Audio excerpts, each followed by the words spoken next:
Hi, and thanks for logging on to the Daily DVAR Halacha. And here's a brand new halacha for you, and it's for Monday, the 8th day of September. Here we go. The minimum size of a shofar is 1 tefach. 1 tefach is about 4 inches long. The main idea is that when you hold the shofar in your hand, a little bit of it should be able to protrude from your hand into your mouth and a little bit past your hand. Otherwise, the shofar is too tiny. You know, Rosh Hashanah is the day of the shofar, so we're giving you a lot of, I know some of you out there don't blow the shofar, you just listen. But we still want you to know all the famous halachas about shofar. If someone wanted to plate the shofar with silver or gold to make it extra beautiful, that is considered improper. Don't put a mouthpiece on your shofar at all, because we want to hear the sounds of the shofar only, and we don't want to hear any other sounds. So if you were to plate it with gold or silver, it would mess up the pure sound that we want to have, so don't do that. Next fact, if a shofar happens to make a very low sound or makes a very high-pitched sound, the general rule to that is that all of the sounds that this shofar produces are kosher. So you don't have to worry if it was, oh, it was so low it barely sounded like a tekiah, or it was so high-pitched it barely sounded like a tekiah. As long as it's a straight sound, it's a tekiah, and as long as it's three ooh, ooh, ooh, that's a shvarim, whether they're low-pitched or high-pitched.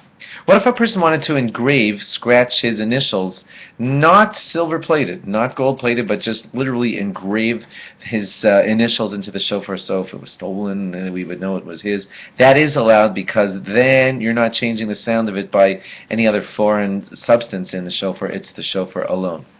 The shofar must be touching your lips when you blow the shofar. If you're so talented that you know how to make the sound by having the shofar in front of your lips but not touching your lips, that's not appropriate. They have to touch your lips.